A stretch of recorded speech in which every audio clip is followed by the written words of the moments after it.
আসসালামু আলাইকুম everyone. Welcome back to my channel. আজকে আমরা এই পাইল ক্যাপ কাস্টিং করব। তো আমাদের সাথে আছে আমাদের planning engineer, junior planning engineer এলমান। ও রুয়েটের। ও কখনো সাইটে কাজ করে নাই।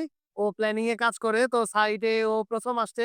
কাজটা দেখার জন্য আসছে। তাই চিন্তা করলাম যে আপনাদের জন্য একটা মানে ওকে সহ আপনাদের জন্য কিছু ইনফরমেটিভ ভিডিও বানাই।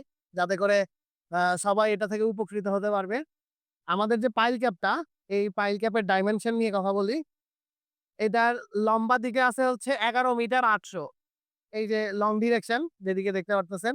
আর শর্ট ডিরেকশন আছে হচ্ছে ৮ মিটার ৬০০। এদিকে ৮ মিটার ৬০০। আর হাইট হচ্ছে ২ মিটার। মানে উচ্চতা ২ মিটার। সো আমাদের এই পাইল ক্যাপে টোটাল কংক্রিট ভলিউম লাগবে হচ্ছে কত ২০৩ cubic metre, right? ২০৩ cubic metre. আচ্ছা তুমি বলো যে ২০৩ কিউবিক মিটার কংক্রিট কতটুকু? মানে আমি কিভাবে ফিল করব যে ২০৩ কিউবিক মিটার কংক্রিট আসলে কতটুকু? আ আমি সাধারণত মানে এটার জন্য একটা মানে কোনক চিন্তা করব।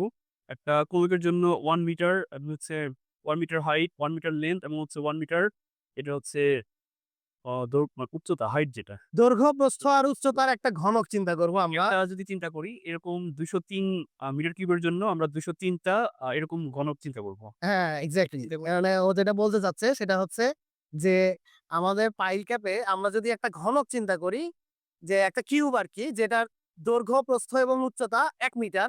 এরকম ২০৩ টা ঘনক লাগবে এই পুরা পাইল ক্যাপটা কংক্রিট দিয়ে ফিল আপ করতে আরকি। আমরা এখানে C35 ক্লাসের কংক্রিট ইউজ করতেছি।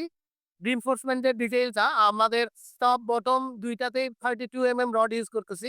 অনেক সময় যেটা হয় কি পাইল ক্যাপের মধ্যে শর্ট ডিরেকশন এ আগে হবে না লং ডিরেকশন আগে হবে মানে বটম লেয়ারে সিমিলারলি টপ লেয়ারে শর্ট ডিরেকশন আগে হবে নাকি লং ডিরেকশন আগে হবে এই ধরনের একটা কনফিউশন মানুষের মনের মধ্যে কাজ করে। এখানে কনফিউশনের কোনো কিছু নাই। ডিজাইনার যেভাবে দিবে সেটাই আমরা ফলো করব।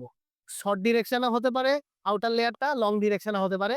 সেটা ডিপেন্ড করবে কনটেক্সট এর উপরে। এখানে কয়েকটা ফ্যাক্টর জরুরি। ডিজাইনাররা কিভাবে এটা সিলেক্ট করে সেটার জন্য আমার পাইল ক্যাপের মধ্যে কতগুলা পাইল আছে, পাইলের লোকেশন গুলা কই আছে, কলামের লোকেশন কোথায়, কয়টা কলাম আছে। এক্ষেত্রে লং ডিরেকশনটাই আউটার লেয়ারে বসছে।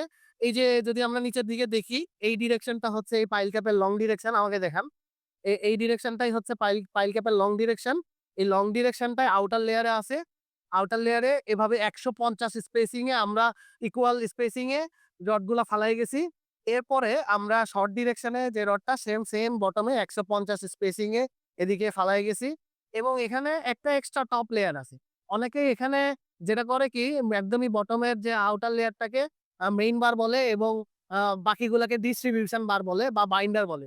এখানে আমরা বাইন্ডার বলব না যেহেতু বটম, টপ সব সেম ডায়ার রড সেক্ষেত্রে আমরা এখানে প্রাইমারি রিইনফোর্সমেন্ট এবং সেকেন্ডারি রিইনফোর্সমেন্ট এভাবে বলব আরকি।